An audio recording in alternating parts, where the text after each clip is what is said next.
Well, welcome to Hamilton County TV and the Coach David Sharpe Show.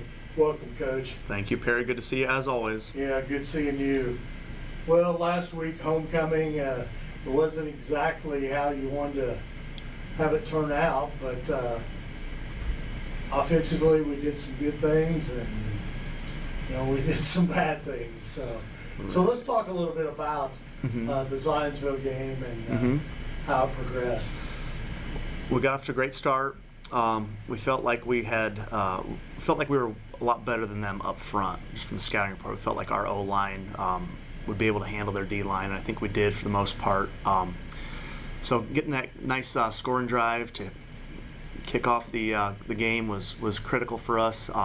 Then defensively, getting them into third downs and fourth downs and just not being able to make the big play is kind of the story of our season defensively. After it was 7-7, we marched right back down and just very upset that we were not able. We had to settle for 3, which Jack knocked down a good one. But when we get down towards that red zone area, we're making. It's like, I love our kids. They play so hard. They do everything we tell them. We are making just very correctable mistakes within our combo blocking schemes a couple of times with our offensive tackles, and you see it on the iPad, and it's just like, oh, if we would have just came off here instead of there, we're going to score a touchdown.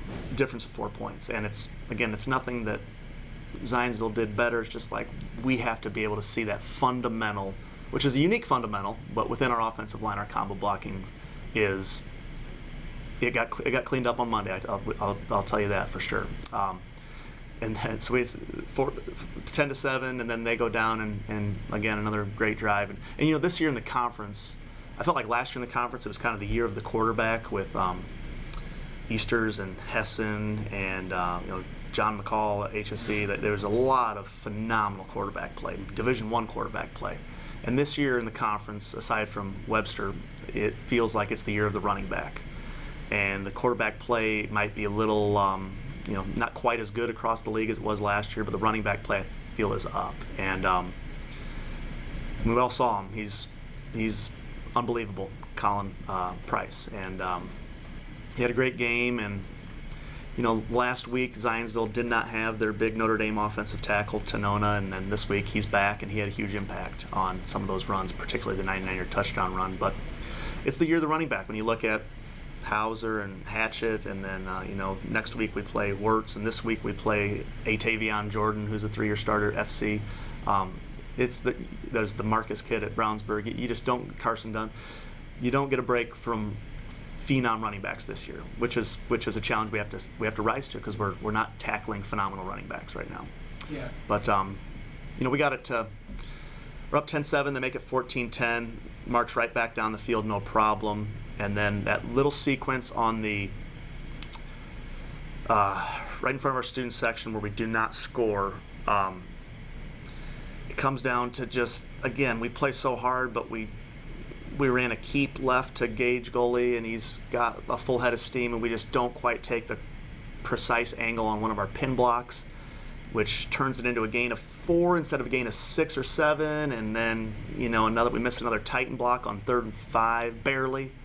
And on the 4th and 2, we just trip as the pulling guard spot, and Brian Gomez is only able to get 1.5 yards instead of 2 yards, and then Price goes 99, and that's happened to me before. I've seen 14-point swings. We've all been a part of them. We've all seen 14-point swings, and they are devastating. And I'm a little disappointed that we did not respond when we thought it's going to be 17-14, right? Instead it's 20-10. And then our next drive was a little flat. And I think we got a little bit of a funk right We there, did, really. And it happens. And we've talked all week about when good things happen to us, we have to respond even better, because their kids are going to be getting chewed out on the sidelines. They're going to want to respond in the worst way. And when bad things happen to us, we have to respond. And I felt like that was a critical point in the game. We got a good stop before halftime. Then we're in a tough situation for us this year offensively, is a 2-minute drill type situation. We ended up playing it a little conservatively, just wanted to get to half down 10. I did not want Price to touch the ball 3 or 4 more times with a minute left at midfield, potentially. So we kind of settled for that 10-point lead, or that 10-point deficit going into halftime. We felt like we had a great plan ready to go into the second half, and we all saw it. We get them into a 3rd and 14. They lob up a Hail Mary and it gets tipped and they catch it. And again, that was life-sucking energy out of us, and we obviously did not respond very well. We got into another goofy situation where we had a 4th and 4 at our own 6 or 7 yard line, and we called timeout and said, let's go for it. The only way we're going to realistically win this game is we have to go on a 95-yard drive, which for us is going to take us 3, 4, 5, 6 minutes, try to get it within a 10-point game with 8, 9 minutes left in the game. And so it was a gamble that did not pay off, to say the least, and they obviously score on that, and before you know it, it's a blowout. But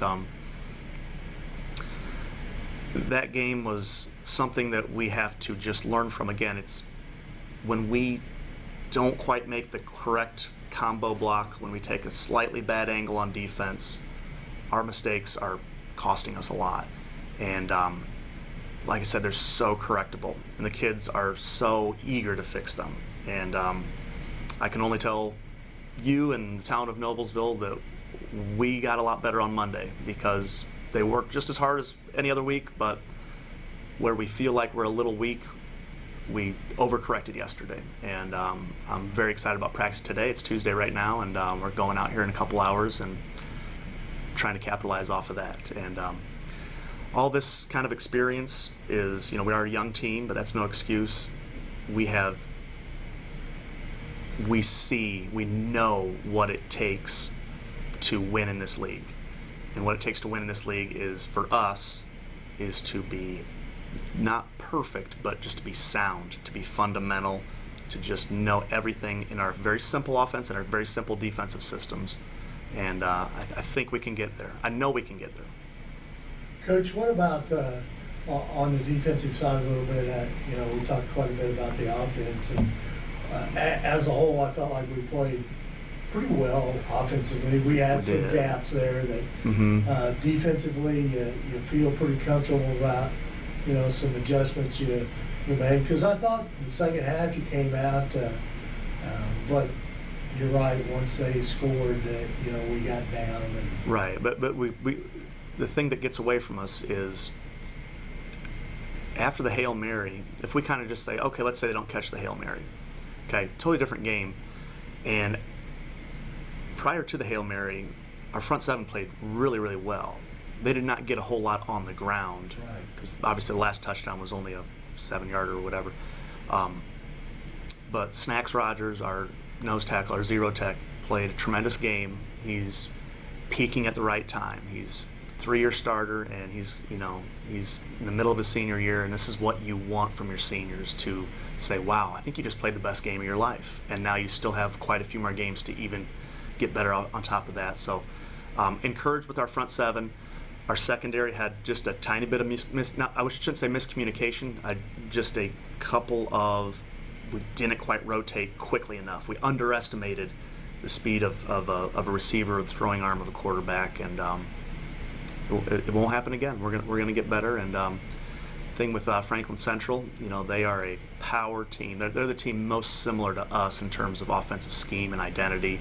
They want to take their 2 big running backs and go right at you and run a ton of power, a ton of ISO, and see if they can 3 and 4 yard you to death. And now they'll throw the ball a little bit more than we do, but it's an old school 80s kind of a football game with 2 power identity teams going at each other. And our front 7 better be up for the challenge, because they make no bones about it. They're coming right at us. Yeah, and the success that Jason West has had in his career at Lawrence Central and at Warren Central, and he went down there. He went kind of back in his home area there to coach Franklin Central, and actually he come in with a 2-game winning streak. So they're going to be ready. And so let's talk a little bit about maybe defensively too, about Franklin Central. We feel FC is one of the best front sevens we've played all season, and that's with great respect to Fishers, to Zionsville, to Westfield, to Mount Vernon, but it's like they have some extremely quick and talented defensive linemen and linebackers, and they're coached up really, really well this year.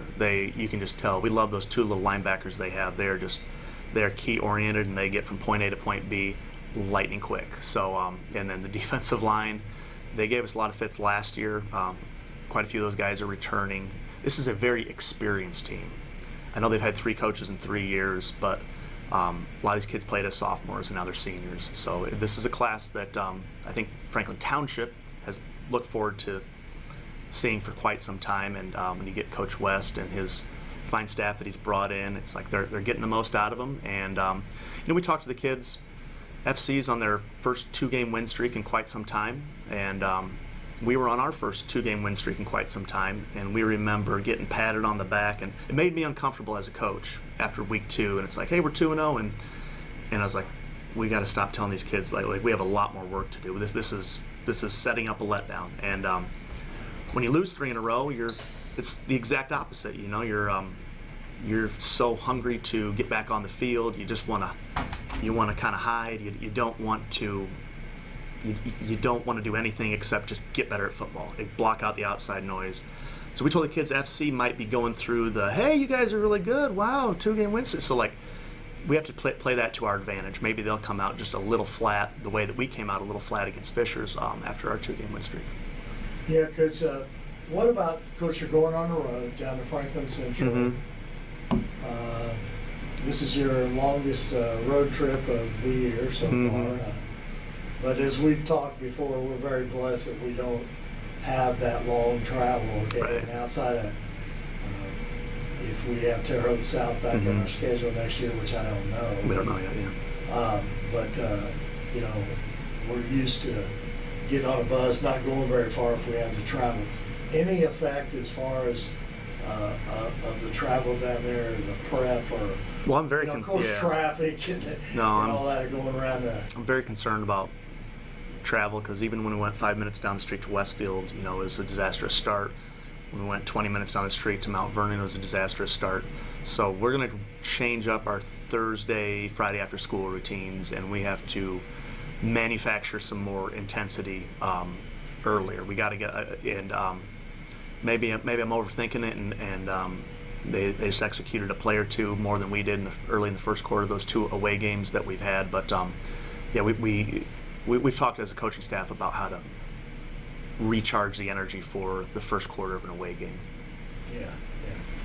Well, Coach, I appreciate it, and I wish you the best of luck this week at Franklin Central, going on the road, and then of course next week you're at Southeastern before you get back here, Brownsburg. But I wish you the best of luck these next 2 weeks, and I definitely feel like that even though we're not putting wins in the win column, we are getting better, and the offensive line's doing a great job blocking, and we're running the ball, and so hopefully this week against Franklin Central we can turn it around.